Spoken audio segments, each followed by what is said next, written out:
let's talk about kids, children. Do they also suffer this depression and anxiety thing? Mental illness it's for everybody. It's no respecter of persons. A president can get, an adult, a child can even get that. And that is why it is best to take care of our lives, take care of our health. It's all like around us, our eating, our sleeping. You know, a child who has been abused for some time, imagine, this child can go into depressive state. So yes, child can are also affected with this illness. Right. Ima, let's talk about anxiety and then panic attacks. Is it related? Like, is there a link between the two? Yes. Right. Because anxiety can also lead to the panic attack. And the panic attack, phobia, all these things are under anxiety disorders. We have the generalized anxiety, we have the phobia, there are subtypes of anxiety disorders, yes. You feeling or fearing for the unknown. Like death? Yes. You know, you lose a family member and now it feels like you can also die at any time. Yeah. You'd want to know the date that you will die. You would want to know when you are going to buy your first car, know when you are going to marry, know if the lady you are proposing to is ready to accept you. All these things lead to anxiety. And then there are times you don't even want to sleep because you feel when you sleep you will die. Wake up again. Yes. I see. What triggers anxiety to?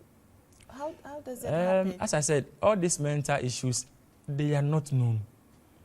But then, you know, lifestyle, environmental issues, and life circumstances, things that happen in your life. You know, losing a loved one. Take, for instance, the Kantamanto issue. Yeah. Somebody slept and never knew that the shop is going to burn the next day. And now it has happened. It can lead to you fearing that even if your store is even restored, someday, sometime, this store is going to get burnt again. It can cause anxiety or panic attacks in you. Right. Yes. Does it cause chest pain as well? Oh, these are the physical signs and symptoms of it. So let's talk about that. Let's talk about the physical ones.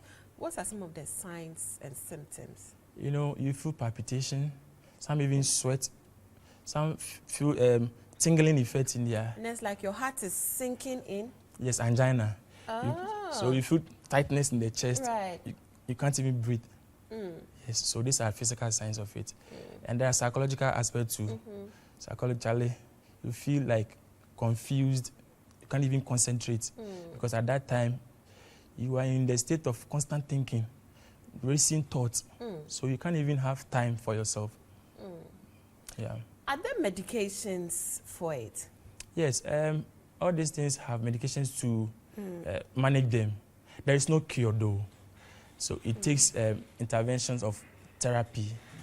We have the CBT, we have the mindfulness, we have psychoanalysis.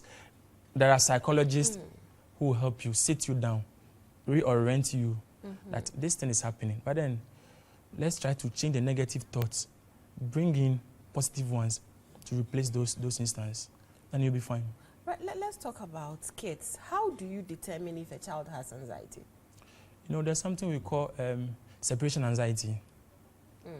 You live with your kid for like from birth to at age 2 or say 3. We didn't hit on the types of anxiety. There are a lot of them. All right, so give us some of them. Yes, so some are the panic attacks that we spoke of.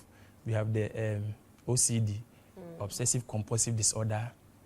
We have the phobias, agoraphobia. We have the a lot of them. So the separation anxiety. Right. A child lives with their mom from birth to age 2, and now this kid has to go to school. That space of time that the baby will leave the mom, go to school, it brings anxiety in the kid because at that time, she or he doesn't know anybody, and it's just the mother or the family, and now she's leaving. So that is that aspect of. It could also happen in old age or grown-ups, and living with a wife for some time, and the lady passes on. That separation builds up anxiety in you. Yeah. Right. We have just some few minutes to go. Now, what do we have to do to avoid going through all of these things? All right. So, you know, mental issues, we cannot say you are not part. There's a thin line between normality and abnormality. You can flip right now. You can tilt to any state. Just like that. Yes. So you need to take good care of yourself, your health. Eat well, sleep well, exercise. Try to manage things that happen. You know, you can't solve life issues by yourself. To name a big Life goes on. And enjoy your life. Enjoy this short life that we even have on this earth. I see. I think that is good for us. Right. Yo, we have just a few minutes to wrap up. All right. So, Korle Bu Teaching Hospital has psychiatry department. We have psychiatrists, psychologists. We have, you know, the team is there to help you.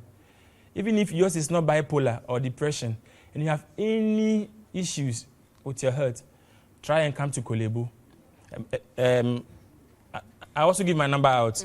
So in case you want to reach out to me, 054 6069 474. 054 6069 474. Reach out.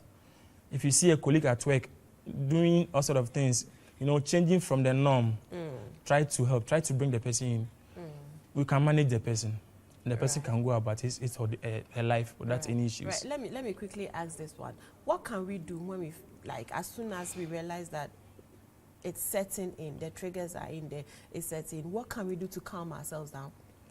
You know, these things are not something that we normally deal with it ourselves.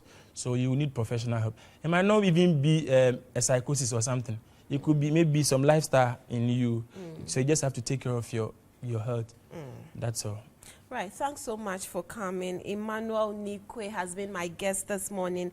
He is a mental health specialist at the psychiatry department, Korle Bu. And we have been talking about mental health care delivery in Ghana, a look at bipolar affective disorder. Now,